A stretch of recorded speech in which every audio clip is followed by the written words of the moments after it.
Selamat datang di channel kami. Ini adalah spoiler. Hati-hati dan jaga diri. Dan terima kasih kepada para subscriber. Cerita dimulai dengan memperkenalkan benua bernama Arcadia, yang kemudian dikenal sebagai Kekaisaran Cemerlang. Tetangganya adalah benua Truvenia, tempat banyak ras hidup bersama. Monster yang dikenal sebagai orc akhirnya bersatu, berkembang pesat, dan mulai melahap benua itu. Manusia mulai tertindas oleh mereka setelah perang ras yang putus asa. Mereka nyaris berhasil memutus mereka. Croces adalah pahlawan perang saat itu. Dia memimpin kemenangan dengan melatih banyak ksatria menggunakan metode pelatihan mana ciptaannya. Namun setelah perang berakhir, kaum bangsawan dan para pendeta yang ada mulai iri pada kekuatannya, lalu membuat keputusan bodoh dengan mengasingkannya ke Arcadia, tanpa menyadari apa yang akan datang. Tak lama setelah itu, perang kedua meletus, disebabkan oleh para naga, dan kekuatan manusia sangat melemah, terutama karena Crossen sudah pergi bersama banyak ksatria pengikutnya. Mereka sekali lagi hampir punah. Pada akhirnya, manusia Truvenia yang terpojok menggunakan sihir berisiko tinggi untuk memanggil seorang individu kuat dari dimensi lain guna menggantikan sang pahlawan yang diasingkan. Meski prosesnya sulit dan lebih putus asa dari sebelumnya, pahlawan baru itu disebut demigod yang berhasil membunuh naga merah penyebab perang. Akhirnya meraih kemenangan, namun kebodohan umat manusia kembali terulang. Kembali ke Truvenia, di hutan terpencil di timur Aria, ada seorang ksatria mati yang mayatnya sudah dikerumuni. Sisanya masih berjuang untuk hidup, bekerja sama membersihkan jalan mereka. Tapi karena mereka menggunakan semacam aura pedang, kita bisa tahu mereka bukan ksatria biasa. Salah satu dari mereka berteriak, mengatakan sihir pemanggilan terputus di dekat area ini. Kita tahu mereka adalah bagian dari pengawal kerajaan dan mereka sedang mencari sang putri. Nama pria itu Coslin. Ketika yang lain berteriak, menyuruhnya melihat ini. Dia terlihat cemas. Saat dia mendekat, apa yang dia dan yang lain lihat hanyalah puing-puing seperti yang kita lihat sebelumnya. Semua ksatria mati, kereta hancur. Pidzelan bertanya apa yang terjadi di sini. Pria itu memberitahunya bahwa tidak ada jejak langsung dari sang putri, tetapi area ini dipenuhi dengan sihir. Pidzelan bertanya, apakah ini bukan hanya jejak pertempuran? Mungkin kereta bangsawan lain. Pria itu menyuruhnya berpikir logis. Tingkat sihir gelap seperti ini mustahil ada di Truvenia atau daerah terpencil manapun. Meskipun ada upaya untuk menyembunyikannya, asalnya jelas dari Arcadia. Pidzelan terkejut. Pria itu berkata, yang lebih aneh adalah tidak ada tanda-tanda pertempuran nyata. Ini bukan lebih dari sekadar kekuatan mentah dan perburuan. Saat kita melihat seekor ogre membawa sang putri pergi. Pidzelan bertanya apa yang berburu di sini. Pria itu berkata, penculikan sang putri adalah pemberontakan yang dilakukan oleh anak Duk Nurius yang putus asa dengan keadaannya sendiri. Pidzelan bertanya, apakah itu berarti mereka bersekongkol dengan negara musuh Morris? Dia berkata, bahkan jika mereka bergabung, siapa yang bisa melakukan perburuan sebesar ini? Pria itu berkata, dia benci mengatakannya, tapi dia bisa menebak dengan cukup baik. Berdasarkan jejaknya, mereka pasti telah memasuki wilayahnya. Kita melihat sang putri masih hidup, tetapi penuh luka dan berdarah. Saat dia menoleh ke atas, pria itu melanjutkan, selain ras naga, ini adalah salah satu monster paling mengerikan di seluruh Truvenia. Tentu saja, kita sudah tahu kalau dia sedang membicarakan ogre. Monster ini terkenal karena tidak pernah membiarkan mangsanya hidup. Pidzelan mulai panik. Pria itu mengatakan padanya bahwa jika sihir sudah terputus seperti ini, tidak ada yang bisa mereka lakukan. Pidzelan mulai bertanya-tanya, apakah tidak ada harapan? Diliputi rasa frustrasi, dia berpikir, jika mangsanya memang tidak pernah dibiarkan hidup, lalu kenapa tidak ada tanda kalau sang putri terbunuh di sini seperti yang lain? Dan dia mulai berharap mungkin sang putri masih hidup. Kurasa kita semua sudah tahu apa yang akan terjadi di sini. Cerita berganti ke tempat lain beberapa waktu kemudian, ke sebuah kelompok yang sedang bepergian melewati hutan. Mereka adalah rombongan dagang Pairon yang sedang dalam perjalanan. Pemandu berkata, matahari akan segera terbenam. Dan jelas, dia payah dalam pekerjaannya karena malah membuat mereka tersesat. Salah satu tentara bayaran terlihat gelisah saat menatap jalan. Dia berkata pada Pairon untuk jujur padanya, bertanya apakah ini pertama kalinya dia. Dia menambahkan, kalau itu dirinya, dengan jalan seperti ini, dia tidak akan pernah menandatangani kontrak atau setidaknya akan menyewa lebih banyak penjaga. Pairon dengan gugup mencoba mengelak, berkata tidak mungkin dia mengira ini pertama kalinya. Dia mulai berbicara dengan teka-teki aneh, entah kenapa. Lalu mengatakan, area ini tampak berbeda dibanding terakhir kali dia datang 5 tahun lalu. Tapi, si tentara bayaran tidak terlihat senang. Salah satu temannya memanggilnya, berkata, kalau para pedagang tidak berbohong, itu berarti ada faktor lain yang mengubah medan. Tentara bayaran itu, bernama Baxter, berkata pada temannya Tilik untuk bersiap. Dia menghunus pedangnya, berlari dan menusuk seekor monster di perut. Baxter berkata, kalau sampai ada Knowles dengan baju zirah orc, berarti kita jatuh ke dalam jebakan. Mereka berteriak, menyuruh yang lain tetap rapat. Kalau ada yang tercecer, mereka akan dimakan seketika. Baxter dan kelompoknya menatap ke depan, dan Tilik bertanya berapa banyak kira-kira yang ada di sana. Baxter berkata dia tidak mau tahu. Mereka mulai menyerbu lebih dulu. Para Knowles membuat gerakan pertama. Baxter menyuruh mereka berhati-hati. Saat pertarungan sengit pecah, kita melihat para tentara bayaran benar-benar menghajar lawan dengan brutal. Baxter menebas mereka seakan terbuat dari adonan. Tilik mulai menggila setelah menjepit satu monster ke tanah. Monster itu mencakar helmnya hingga setengahnya copot jatuh ke tanah. Dengan amarah membara, dia mulai memperlakukan Knowles itu seperti narapidana yang terlalu ramah dengan anak-anak di penjara. Pairon berkata, itu terlalu berlebihan meski mereka monster. Tilik menyuruhnya diam atau akan diperlakukan sama. Pairon langsung berkata, maaf. Dia jelas kesal, mengatakan mereka akan membayar mahal untuk ini. Baxter berkata bahwa yang bersembunyi pasti ketakutan, tapi mereka tidak boleh lengah selama perburuan. Salah satu kuda mulai gelisah. Pairon menunjuk ke hutan, bertanya apakah mereka melihat itu. Saat mereka menoleh, yang terlihat adalah monster raksasa menatap mereka. Tilik bertanya apakah itu benar-benar troll. Monster monster itu mulai meraung. Baxter bertanya apakah troll itu mungkin sebenarnya sedang memburu para Knowles. Troll itu mengangkat sebuah batu besar di atas kepalanya, lalu melemparkannya ke arah salah satu tentara bayaran. Baxter berteriak menyuruh menyebar. Aku tidak bisa memastikan apakah ada yang tertimpa atau tidak. Baxter berteriak lagi, perintah untuk berkumpul tadi sekarang dicabut, segera menyebar. Perron ketakutan sampai ngompol, berkata, 10 prajurit bayaran saja tidak cukup untuk ini. Baxter tampak khawatir dan masih mencoba menyatukan potongan informasi. Bertanya-tanya, apakah troll itu memburu para Knowles atau malah bekerja sama dengan mereka. Troll mulai mencari sesuatu lagi untuk dilempar. Baxter berkata, mungkin troll itu sudah dilatih, mungkin senjata perang yang lepas kendali. Jika benar begitu, berapa banyak lagi yang ada di sini? Troll terus mencoba mencari sesuatu untuk dilempar. Baxter berkata jebakan ini jelas bukan hal biasa, apalagi dengan Knowles yang punya baju zirah. Dan sekarang ada ini. Dia mempertimbangkan, apakah mungkin melarikan diri? Lalu menyuruh anak buahnya mengumpulkan para pedagang dan melindungi mereka. Lalu dia memerintahkan Tillich, jika troll itu melempar sesuatu lagi, tarik perhatiannya menjauh dari orang-orang yang harus mereka lindungi. Tillich bertanya, apakah dia sudah gila? Mengatakan dia tidak mau mengorbankan diri hanya demi beberapa pedagang. Katanya Baxter pasti punya rencana. Baxter menjawab, memang punya. Itu sesuatu yang sudah dia kuasai. Mereka harus menyerang troll saat sedang lengah lalu menyelam di antara kakinya. Sesuatu yang sudah sering mereka lakukan bersama di medan perang. Baxter langsung menyerbu. Tillich berkata, dia lebih baik mati daripada melakukannya lagi. Namun Baxter sama sekali tidak ragu saat berlari. Sementara troll menoleh ke arah sesuatu yang lain. Baxter bertanya-tanya apa yang mungkin terjadi saat kita melihat sesuatu melompat keluar dari hutan ke udara. Ia menghantam troll dengan lutut terbang, membuatnya terjungkal ke tanah. Baxter terkejut bertanya, apa yang sedang terjadi? Troll itu mulai kejang-kejang di tanah. Tillich bertanya, siapa yang barusan menjatuhkannya? Lalu Baxter menangkap siluet penyerangnya saat ia berbalik ke arahnya dengan mata yang berkilau. Tangannya kini berlumuran darah setelah menamatkan troll dengan satu pukulan sambil memancarkan aura aneh. Ia berjalan mendekati Baxter yang kini melakukan kontak mata dengannya. Dengan mayat troll di belakangnya, ia kemudian meraih satu Knowles dengan satu tangan dan merobek sesuatu darinya. Tillich bertanya apa yang sebenarnya terjadi. Baxter berkata karena dia berasal dari kota, dia takkan pernah tahu karena seumur hidupnya belum pernah bertemu atau mendengar tentang ini. Makhluk itu masih menatap moncong Knowles yang barusan dia cabut. Baxter berkata, itulah monster paling buas dari semuanya. Jika takdir membawamu bertemu dengannya, maka kau takkan kembali hidup-hidup. Ia terus berjalan ke depan dan Baxter memberitahu kita bahwa itu adalah ogre. Beberapa saat kemudian, ogre itu menunduk menatap mereka. Baxter lumpuh karena takut, berkata, meskipun jumlah ogre sangat sedikit, mereka memiliki kelincahan dan kekuatan luar biasa yang tak bisa ditandingi monster lain. Selain itu, mereka punya kecerdikan, berburu, dan kegigihan. Tak kusangka aku benar-benar bertemu dengannya, padahal selama ini hanya mendengar cerita saja. Perron di belakang berkata, dia tidak bisa memahami apa yang sedang terjadi, tapi heran kenapa para prajurit bayaran membeku di tempat. Baxter bimbang antara kabur atau tetap tinggal, berkata, meskipun dia lari, dia hanya akan menjadi santapan. Ogre itu jelas tidak terlihat mengancam mereka karena ukurannya. Mereka melihatnya sebagai satu-satunya yang berkuasa. Baxter menunduk saat ogre itu mengangkat tangannya ke arah mereka. Dia berkata mereka pasti kesulitan untuk sampai ke sini. Mulai sekarang, dia yang akan menuntun mereka. Juga, mereka tidak perlu begitu ketakutan. Meskipun penampilannya seperti monster, itu hanya luarnya saja. Darah yang sama seperti mereka juga mengalir dalam dirinya. Dia memperkenalkan dirinya sebagai Leon, setengah manusia dan setengah ogre. Beberapa waktu kemudian, mereka bergerak lebih ke arah barat daya menuju kerajaan Arya yang berbatasan dengan Hellprint. Kita melihat sebuah desa di dalam hutan terpencil. Penjaga yang sedang bertugas melihat Leon membawa seekor kuda yang masih menendang-nendang. Dia bertanya siapa itu. Perron dan yang lain datang dari belakang, mengeluh bahwa mereka hampir mati. Tillich menyebut mereka bajingan. Baxter masih tenggelam dalam pikirannya, lalu menatap ke arah dinding raksasa. Bertanya, apakah ini penghalang monster? Penjaga itu mengenali Leon. Bertanya sudah lama tidak bertemu. Kemudian bertanya, siapa orang-orang yang datang bersamanya? Leon berkata, sudah lama tidak bertemu. Dan kita tahu, nama penjaga itu adalah Daryl. Leon berkata, dia bertemu rombongan pedagang yang datang untuk berdagang saat dia sedang mengumpulkan kayu. Rupanya, itu sudah diatur dengan kepala desa. Daryl berkata, dia mempercayainya. Tapi karena tidak ada laporan yang diterima, bagaimana kalau mereka sebenarnya bandit yang menyamar sebagai pedagang? Perron membentaknya, berkata mereka hanya tersesat. Mereka melenceng dari rute yang diberikan kepala desa mereka. Tillich menambahkan bahwa mereka jelas sekali pendatang baru. Daryl berkata, terlepas dari keadaannya, jika mereka tidak bisa membuktikan siapa diri mereka, maka demi keamanan mereka harus pergi. Leon berkata, lebih baik tanyakan langsung saja pada kepala desa. Leon lalu memikirkannya, berkata, kalau ini demi keamanan, mungkin dia memang butuh orang-orang ini. Dia mendengar suara-suara mendesak dari hutan. Jalurnya berbeda, berarti ada seseorang yang mengacaukannya. Jadi mereka akan butuh bantuan. Daryl bertanya, apakah itu yang dikatakan hutan padanya? Leon menjawab, kalaupun terjadi sesuatu, dia bisa menghabisi mereka dengan mudah. Mereka menatapnya ketakutan, tapi tetap masuk ke desa, di mana akhirnya mereka bisa menemukan penginapan. Kita melihat mereka berkumpul di balai desa. Leon sedang berbicara dengan seorang lelaki tua, sementara Tillich tampak kesal. Orang tua itu tertawa, berkata, kalau Leon akan menghajar mereka jika mereka macam-macam. Perron menyuruhnya berhenti bicara, karena dia sendiri pasti sudah ngompol ketakutan. Tapi dia mengakui bahwa mereka memang hampir mati, dan Leonlah yang menyelamatkan hidup mereka. Baxter lalu angkat bicara, berkata dia memperhatikan penghalang yang mengelilingi desa. Dia berkata tentu saja, di tempat terpencil seperti ini monster dan orc sering muncul, tapi itu terlihat terlalu berlebihan. Dia berharap tebakannya salah, tapi mungkin mereka sedang bersiap untuk perang. Sesaat Elder terdiam, sementara Tillich berbalik, bertanya-tanya apakah dia mendengar mendengar dengan benar. Leon sendiri bertanya, apa itu sebenarnya perang? Perron menyahut kalau dia menyebalkan. Namun Baxter terlihat sangat serius menatap Elder. Dia berkata, perang itu mengerikan. Melihat mereka, jelas sekali mereka adalah prajurit bayaran perang yang berafiliasi dengan Conquide. Dia berkata di masanya dulu, perang adalah jalan keluar dari para orc yang menguasai manusia, memperlakukan mereka seperti ternak. Itu juga merupakan revolusi kaum bangsawan yang berhasil karena persatuan umat manusia. Tapi zaman sekarang, perang hanyalah kehancuran bersama setelah menumpahkan darah demi kepentingan masing-masing. Leon berkata, hal yang disebut perang itu terasa menjijikan. Elder berkata, dia berharap tragedi semacam itu tidak menimpa desa mereka dan bahwa tembok itu dibangun dari harapan semua orang. Tillich membanting cangkirnya, berteriak, sialan. Semua orang menoleh menatapnya. Dia berkata, ini tidak bisa diterima karena mereka sudah mengemas senjata perang dengan manis. Penghalang ini mungkin memang terlihat seperti fungsinya, tapi ada monster terkutuk di tengah mereka. Dan itu tidak bisa dijelaskan hanya karena makhluk itu bisa bicara dengan bahasa yang sama. Dan dia berkata, belum pernah melihat hal semacam itu. Menghancurkan troll dengan tangan kosong. Jika hal ini biasa terjadi di desa mereka, maka ini bukan bahaya biasa lagi. Ketegangan mulai meningkat. Dia berkata, perang adalah topik sensitif bagi mereka. Jadi, mereka butuh bukti bahwa bocah itu bukanlah senjata perang. Dan bukti bahwa campuran darah seperti dirinya hanyalah kasus langka. Para tentara bayaran terlihat siap untuk bertarung. Dan Perron berkata, itu agak berlebihan. Bahkan Baxter setuju bahwa itu terlalu keras untuk seseorang yang sudah menyelamatkan mereka. Leon hanya terlihat lelah karena terus-menerus dilabeli sebagai monster. Tapi ia mengangguk, berkata ia tidak tahu kenapa orang itu begitu kesal, namun ia bisa mengerti mengapa sulit baginya untuk menerima dirinya. Dan ia tahu, jika ia tidak membuktikan dirinya tidak berbahaya, maka saat mereka pergi, ia akan menyebarkan rumor bahwa desa ini berbahaya. Namun untungnya, meyakinkan orang itu mudah. Cukup dengan menanyakan apakah ia mau bertemu ibunya bersama-sama. Mereka pun menuju keluar desa, hingga akhirnya kita melihat sebuah rumah kecil dengan tanda salib di depannya. Di dalamnya, seorang wanita sedang membalik halaman buku, dan ia juga sudah menyiapkan makanan. Tillich bertanya, bau apa itu di sekitar sini? Leon menjawab itu adalah bau kencingnya. Agar monster tidak tertarik mendekat, kita melihat wanita itu mendengar langkah kaki, lalu menoleh saat pintu terbuka. Leon bersandar di pintu sambil berkata kepada ibunya bahwa ia sudah pulang. Ia mengatakan ia terlambat karena ada urusan di desa. Tillich melihat sekeliling hingga akhirnya menemukan sosok wanita itu. Dan ia terkejut. Kita pun melihat ibunya menyambut kepulangan Leon. Kita mendapatkan kilas balik 15 tahun lalu di desa. Sesepuh desa naik ke menara, bertanya, ingin tahu apa yang sebenarnya terjadi. Mereka berkata, mereka juga tidak tahu, tapi ia bisa melihatnya sendiri. Ia mengintip dari tepi menara dan melihat seekor ogre sedang menatap mereka dari bawah. Ia melakukan kontak mata langsung dengannya. Bertanya-tanya, apa yang ogre itu lakukan di sini? Semua orang tegang karena ogre tersebut. Sesepuh menyuruh mereka menaruh senjata dan mundur. Mereka tidak boleh memprovokasinya karena ia pernah melihat taring makhluk itu dalam manual anti-monster, legenda Vignia sejati, serigala hutan, pembantai benua tengah, lobo. Ia bertanya-tanya mengapa makhluk itu ada di tempat ini. Ia berkata, mereka perlu menyiapkan senjata pengepungan sekarang juga karena lobo bisa melompati dinding. Namun mereka mengatakan itu bukanlah bagian anehnya saat ini. Mereka sudah mengamatinya dan ada sesuatu yang salah dengan perilakunya. Ogre itu tidak bergerak sedikit pun selama berjam-jam. Sesepuh bingung kenapa baru sekarang ia mendengar kabar ini. Lalu mereka bertanya, apakah manual itu menyebutkan hal lain selain cara berburu? Jika tidak, mereka mulai bertanya-tanya, apa sebenarnya yang diinginkannya? Sesepuh punya firasat. Ia kembali menatap mata lobo sekali lagi. Saat lobo menunduk menatap sang putri, ia merenung sejenak lalu berbalik pergi. Semua orang terkejut karena ia hanya melompat menjauh, melesat di langit, meninggalkan sang putri di sana. Sesepuh memperhatikannya, lalu melihat kembali ke arah putri itu dan akhirnya mengerti. Saat ia melihat tubuh putri itu bergerak, berarti ia masih hidup. Kembali ke pondok bersama sang putri, Leon berkata bahwa ibunya sudah menyiapkan makanan favoritnya. Ibunya berkata agar ia makan perlahan. Sementara Tillich dan Baxter kebingungan. Ia meminta maaf karena tidak menyiapkan banyak untuk tamunya. Jika putranya memberinya kabar lebih dulu, ia pasti sudah menyiapkan hidangan lebih banyak. Leon menjawab bahwa ini adalah keputusan mendadak. Ibunya berkata, bagaimanapun juga, datang sejauh ini pastilah suatu kesulitan besar. Lalu ia bertanya tujuan kunjungan mereka. Mereka masih terkejut, lalu mulai membicarakan logat bicaranya. Karena logat itu hanya dimiliki kaum bangsawan, ia tetap sibuk menyiapkan makanan. Tillich mulai menyebut para penduduk desa menjijikan. Ibunya berkata, ia cukup memahami pikiran mereka. Ia tahu bahwa dirinya dan putranya bukan orang biasa di sini. Lebih dari apapun, penjelasan apapun justru bisa memperburuk masalah. Ia sudah meminta maaf atas tindakan gegabah putranya. Ia ingin tahu apa lagi yang perlu ia lakukan untuk memuaskan mereka. Mereka berdiri di sana selama beberapa detik. Baxter berkata bahwa itu terdengar seperti pemerasan. Ibunya Leon mengatakan bahwa ia mendengar Baxter adalah anggota guild pedagang. Jadi ia pikir ini adalah cara terbaik untuk berkomunikasi. Namun Tillich berkata, ini bukan sesuatu yang bisa dinegosiasikan. Wanita bangsawan ini tidak akan mengatakan yang sebenarnya. Baxter menyuruhnya tenang, lalu berkata kepada ibu Leon bahwa putranya telah menyelamatkan nyawa mereka. Sebaliknya, mereka berterima kasih dan tidak akan menyebutkan masalah ini lagi. Tillich berkata, itu belum cukup. Ia perlu tahu apa yang sebenarnya ia lakukan di sini dan tujuan apa yang membuatnya melahirkan seorang tentang darah campuran. Ibunya Leon berkata, kata-katanya berlebihan, namun Tillich membentaknya, menyuruhnya mempertimbangkan keadaannya. Ia menyedihkan, menderita di daerah terpencil ini, bahkan tidak punya tenaga untuk menghadapi kekacauan di luar sana. Bahkan sekarang, di suatu tempat ada medan perang dengan banyak rekan yang sedang ditebas. Ambisi tak terbatas untuk kemenangan, bahkan telah meluas hingga ke ras iblis. Ia berkata, tidak akan pernah melupakan pertama kali melihat seorang campuran darah, namun melihat satu di tempat seperti ini membuat darahnya mendidih. Baxter berteriak padanya, tetapi Tillich menuntut agar wanita itu mengungkapkannya dengan jelas. Bertanya apakah desa ini menyembunyikan tempat pembiakan campuran darah untuk berperang, dan mengapa seorang wanita bangsawan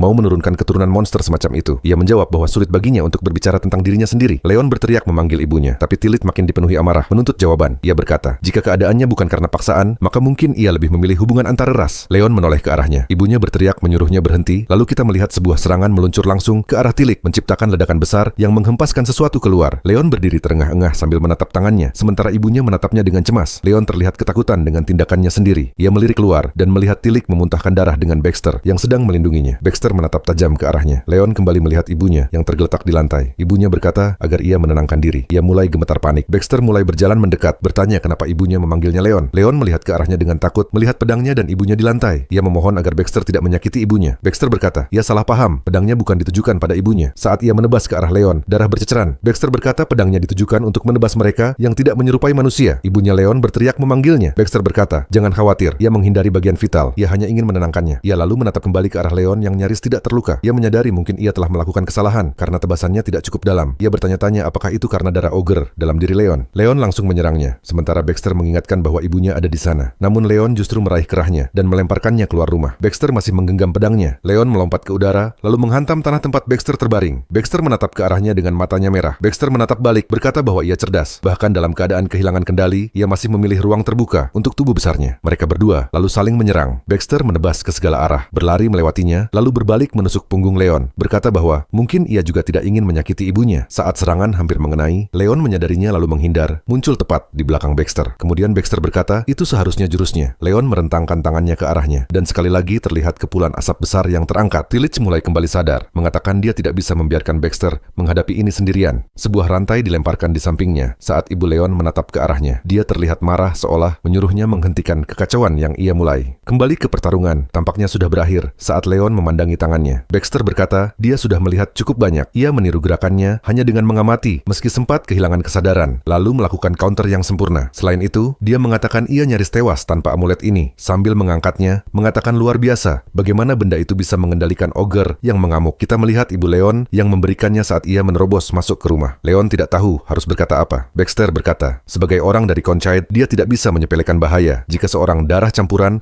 dipakai sebagai senjata. Ia sangat waspada, karena kasus seperti ini belum pernah ia lihat sebelumnya. Ia sungguh menyesal telah bertindak gegabah. Ia hanya anak yang tajam dan terkontrol hidupnya di masyarakat manusia. Demi keselamatan dirinya dan ibunya, mereka harus merahasiakan ini. Ibunya meneriakkan namanya. Ia berbalik dan mulai berlinang air mata saat ibunya membuka kedua lengannya, mengatakan mereka harus beristirahat. Ia berjalan mendekat memberi pelukan. Ia mulai menangis sementara ibunya menyentuh pipinya. Kembali di rumah yang hancur, Tillich terbaring kesakitan dan berteriak, sialan. Keesokan harinya, ibunya sedang memasak sesuatu. Ia mengaduknya ke dalam mangkuk, lalu meletakkannya di meja. Kita melihat dia menyiapkan 3 porsi. Ia menatap ke arah jendela dan berharap semuanya berjalan baik. Di hutan, kita melihat Leon di luar dengan kapaknya memimpin jalan. Para pedagang ada di belakangnya, bertanya kenapa perjalanan pulangnya terasa lebih berat. Baxter berkata, Riden seharusnya tidak sejauh ini. Ia bilang pada Leon bahwa mereka memilih rute memutar untuk menghindari monster. Leon mengatakan itu memutar, tapi bukan hanya untuk menghindari bahaya. Ia berjongkok meletakkan telapak tangannya ke tanah. Mendengarkannya, ia mengatakan hutanlah yang menuntunnya. Setelah mereka melewati hutan ini, perjalanan akan aman sampai kembali. Perron masih bilang dia terlalu berhati-hati. Mereka kini mendekati perbatasan Helfrane dalam rute menurun. Salah satu pria bertanya pada yang lain, apakah tidak berat membawa orang bodoh yang berkelahi dengan ogre itu? Tillich hanya terlihat malu, tapi berkata, dia akan memastikan orang itu dibayar karena membawanya. Setelah beberapa saat, Leon kembali membuka jalan mereka. Baxter memanggilnya. Leon lalu menoleh dan Baxter Baxter bertanya berapa lama lagi. Leon meminta maaf karena jalannya begitu berat, tapi ini bukan pertama kalinya ia melewati jalur seperti ini. Walau ia juga belum terbiasa, ia bisa mencium aroma kota. Perron langsung merasa lega dan Baxter bertanya, apakah dia baik-baik saja? Mengatakan dia sudah begadang berhari-hari memperbaiki rumah. Leon berkata, itu bukan apa-apa. Ia hanya terus memikirkan cerita-cerita yang diceritakannya. Baxter heran kenapa Leon belum pernah diceritakan kisah semacam itu sebelumnya. Leon berkata, orang-orang di desanya cenderung menghindari menceritakan kisah pribadi, seperti ibunya. Perron bilang, dia yakin mereka tidak ingin anak polos seperti Leon tertipu di dunia luar. Ia mengerti kekhawatiran mereka karena Leon butuh kesulitan untuk menjadi dewasa sejati. Leon bilang dia juga suka cerita Perron, terutama tentang bagaimana keberuntungan besar datang dari tawar-menawar dan menghabiskan stok. Ia bertanya-tanya apakah dia juga bisa melakukannya. Baxter berkata kalau dia terus bicara seperti itu, dia akan mendapat masalah. Perron mengatakan seharusnya dia tidak mengatakan apa-apa. Baxter berkata dari cara Leon bercerita, terdengar seperti dia tidak pernah keluar dari desa, lalu bertanya apakah dia memang tidak bisa pergi. Leon menjawab tidak juga, itu pilihannya sendiri untuk tidak pergi. Meski terkadang dia merasa dinding desa itu juga ada untuk melindunginya, bukan hanya karena mereka menjaganya, tetapi juga karena di luar desa tidak ada tempat lain yang akan menerimanya dengan terbuka. Baxter berpikir sejenak, lalu Leon melanjutkan, mengatakan bahwa ibunya juga tinggal sendiri di sana. Ia kehilangan kemampuan berjalan saat melahirkan dirinya. Ibunya memang tidak pernah menunjukkannya, tapi dari orang lain dia tahu bahwa ibunya dulunya seorang bangsawan. Dia tidak tahu bagaimana ibunya bisa berakhir di desa itu, tapi dia menyerahkan segalanya demi dirinya. Karena itu, dia tidak bisa begitu saja pergi meninggalkan ibunya. Perron berkata kalau itu memang berat. Leon melanjutkan, dulu dia pasti sangat merepotkan. Katanya waktu bayi, dia hanya mau makan daging mentah. Baxter bilang dia ingin tahu tentang pertama kali mereka bertemu. Apakah ada orang yang sebelumnya menyuruh Leon untuk mengawasi kelompok mereka dan menolong? Perron heran kenapa Baxter menanyakan itu. Leon sedikit panik, berkata kalau itu hanya kebetulan. Baxter menyebutnya pembohong buruk. Perron mengatakan kalau dia bersyukur sudah diselamatkan, tapi kalau itu memang tugas yang diberikan, mereka berhak tahu. Baxter mengatakan dia perlu mengetahuinya. Leon menjawab kalau itu bukan perang atau sesuatu yang menakutkan. Hanya saja di sekitar desa, mereka ada kelompok bandit orc. Mereka bergerak berkelompok. Jumlahnya memang tidak banyak, tapi cukup besar untuk mengancam para pedagang. Itu jelas bahaya bagi desa. Namun lebih dari itu, perdagangan yang menjadi sumber kehidupan mereka terputus dan menimbulkan masalah besar. Baxter mengatakan sekarang semuanya jadi masuk akal. Juga kenapa Leon meninggalkan bau kencing di sekitar perimeter desa. Leon mengiyakan, tapi suatu hari keberadaan bandit itu tiba-tiba menghilang. Memang pertahanan dan patroli aktif desa membantu, tapi lebih dari segalanya, dia yakin kehadirannya sebagai ogre. Hutanlah yang membuat perbedaan. Baxter bertanya, apakah dia melindungi mereka hanya demi nama baik desa? Leon menjawab tidak juga. Belakangan ini orc bertingkah aneh, bahkan mampu menjinakkan Knowles dan troll. Mereka juga mengubah tata letak hutan. Suara hutan terus panik tanpa henti. Dia lalu menatap ke langit dan berkata, dia yakin semuanya akan baik-baik saja, karena ini bukan pertama kalinya terjadi. Kalaupun terjadi yang terburuk, dia akan menghadapinya sendiri. Mereka kemudian melihat kota. Leon berkata agar mereka cukup mengikuti jalan saja dan memuji mereka karena sudah bertahan sejauh ini. Baxter berterima kasih, mengatakan bahwa ini adalah pertemuan yang berarti. Perron setuju, terutama karena dia berhutang nyawa padanya. Dia benar-benar berharap keinginan Leon untuk bepergian suatu hari bisa terwujud. Leon mengatakan dia yakin suatu hari itu akan terjadi. Perron menimpali dengan penuh keyakinan. Dia bilang pernah melihat sebuah rombongan berisi berbagai ras non-manusia. Meski tidak ada ogre, namanya adalah Sirkus Nunis. Dia bisa bepergian sekaligus menghasilkan uang. Baxter bilang dia pernah dengar kalau Nunis sangat rasional untuk seorang penampil. Dia tidak menyangka Perron tahu tentang mereka. Perron menjawab dengan nada kesal. Kau kira aku ini siapa? Leon kemudian mengangkat tangannya, melambaikan perpisahan pada mereka semua, lalu menoleh kembali ke hutan dengan wajah cemas, berharap desanya baik-baik saja. Dia berjongkok lalu melompat pergi, kilas balik 8 tahun lalu, saat Leon masih kecil. Seorang pria bertanya berapa usianya tahun ini. Leon melihat ke atas dan menunjukkan kalau usianya 5 tahun. Pria itu berkata, dia terlalu besar untuk anak usia 5 tahun, bahkan menyuruhnya makan lebih sedikit. Terlihat ibunya sedang memotong daging babi, dan pria itu mengatakan kalau Leonia sudah mulai beternak. Dia menepuk kepala Leon, mengatakan kalau melihatnya mengingatkannya pada masa kecilnya sendiri. Dia kehilangan rumah keluarganya dan segalanya karena dirampas oleh seorang bangsawan dan para kesatrianya. Lalu ia melarikan diri ke dalam hutan ini. Setelah beberapa waktu, dia melihat sekeliling dengan panik. Saat itu usianya baru 10 tahun. Leon tertidur mendengarkan ceritanya. Pria itu berkata bahwa dalam kasusnya juga, satu-satunya tempat yang menerima dirinya dan ibunya hanyalah desa ini, karena semua orang di sini merasakan luka yang sama. Kemudian, Leon melihat asap di balik tembok. Tidak ada tanda-tanda monster. Dia khawatir ibunya langsung pergi ke sana. Tetapi untuk sementara di sini terlihat baik-baik saja. Dia merasa lega. Namun, saat menatap ke arah hutan yang terbakar, dia mulai bertanya-tanya apa yang sedang terjadi. Saat menyelidikinya lebih jauh, dia berkata kalau itu bukan bau api biasa. Dia menduga ada seseorang yang sengaja menyalakan api itu, mengatakan bahwa bau yang menuju ke desanya sengaja ditutupi. Dia bertanya-tanya siapa yang ada di balik ini dan kenapa mereka melakukannya. Lalu berkata bahwa dia harus segera kembali ke desa. Tiba-tiba dia mendengar suara seorang pria dan segera menoleh. Di balik kobaran api, ada seorang pria yang kehilangan satu kaki, sedang memegang sebuah surat. Itu adalah pria yang sama dari sebelumnya. Pria itu memanggil Leon, menyuruhnya melihat keadaannya. Leon bergegas mendekat dan pria itu berkata, sekarang waktunya, tapi Leon langsung memotongnya. Berkata mereka harus segera mencari perawatan. Pria itu menjawab bahwa dia senang tidak terlambat, dan ketika Leon kembali ke desa desa nanti, dia harus selalu mengingat bahwa dimanapun berada, dia harus tetap berpegang pada akalnya. Tangan pria itu melemah, terkulai. Leon berjongkok, lalu perlahan berdiri, menatap ke langit, tenggelam dalam emosinya. Dia teringat semua kenangan bersama pria itu, dan mulai menangis. Kembali ke desa, mereka sudah bersiap untuk perang. Terlihat monster membawa tangga pengepungan, mendekat dan mulai menyandarkannya ke tembok. Seorang pria berteriak, mengatakan mereka sedang memanjat benteng, dan semua orang harus bersiap. Pria itu berkata, dia tidak percaya sekelompok bandit orc bisa termiliterisasi secepat ini. Pasti ada seseorang yang membantu mereka. Salah satu prajurit berteriak, memanggil Ken untuk melihat. Ketika dia melihat, ternyata komandan sedang menunggangi seekor binatang. Sosok itu mirip Warwick versi Loki. Ken terkejut saat komandan itu menatap mereka, melepaskan aura tekanan yang luar biasa. Dia mengangkat sesuatu, dan mereka berkata dari ukurannya saja, benda itu terlalu besar untuk milik orc. Ken mengatakan itu adalah uruk dari padang tandus, sesuatu yang biasanya hanya ditemui di medan perang Fenian yang sebenarnya. Dia menegaskan bahwa ini bukan sekadar serangan orc biasa. Saat mereka melempar sesuatu, benda itu menembus bahu seorang pria dan menancapkannya ke tembok. Dia berteriak kesakitan, dan ternyata ada kepala yang ikut tertancap bersama itu. Ada sebuah surat. Situasi semakin mengerikan. Seperti petunjuk terkutuk, Ken menoleh panik, terhanyut oleh jeritan anak buahnya. Tidak percaya uruk itu bisa melempar dengan presisi setinggi itu dari jarak sejauh itu. Uruk itu menuntut agar mereka menyerahkan bayi ogre. Sekarang, para monster mulai menaiki tangga pengepungan. Ken berteriak menyuruh anak buahnya bersiap untuk hujan panah. Saat mereka semakin dekat, Ken memerintahkan untuk menembak. Anak buahnya pun melakukannya, menghujani pasukan musuh dengan panah. Salah satu prajurit di dekat komandan berkata bahwa dia sudah lama mengawasi mereka, tapi tidak pernah menyangka mereka bisa memanah sebaik itu. Ken mengangkat crossbow, lalu menembak kepala prajurit itu hingga hancur di tengah kalimatnya. Komandan menatap bawahannya yang mati seketika. Ken bahkan tidak bereaksi sedikit pun setelah tembakan itu. Komandan kini terlihat marah, kemudian berbalik dan mengangkat tangannya. Para prajurit mulai membaca surat itu. Ken penasaran, lalu menyadari bahwa tulisan itu bukanlah bahasa orc. Ken memerintahkan anak buahnya untuk bersiap menembakkan hujan panah lagi, tapi para prajurit mengatakan untuk menunggu karena yang terlihat di depan ternyata adalah pasukan mereka sendiri yang tadi berpatroli. Mereka melihat Daryl dalam keadaan terantai.